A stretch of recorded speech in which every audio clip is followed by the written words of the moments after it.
Difficile d'imaginer un scénario pareil ici, dans un village de 400 habitants. C'est à la sortie de la commune d'ailleurs, ici au lieu-dit La Contrie, dans une maison totalement délabrée que s'est noué le drame.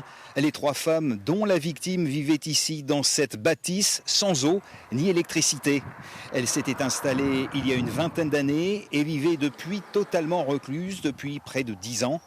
Des cris ont même été entendus à plusieurs reprises et des voisins ont appelé les gendarmes.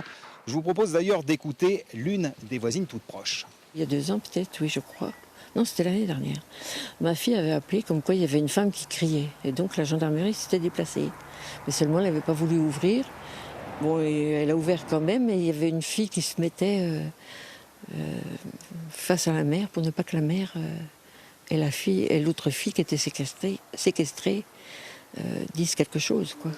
Dans le village, on savait peu de choses sur ces 3 femmes. Et pour cause, elles ne sortaient pratiquement jamais et n'avaient noué aucun contact avec les habitants. Ils sortaient jamais. Jamais. Je ne sais pas comment ils faisaient pour se laver, il n'y a rien. Je ne comprends pas. Je ne comprends pas comment, à notre époque, on peut vivre comme ça. Dans un bévin. C'est vraiment lamentable. Pour le moment, la mère a été placée en hôpital psychiatrique. La sœur, elle, est en maison d'arrêt. Toutes 2 seront poursuivies pour séquestration et violences volontaires.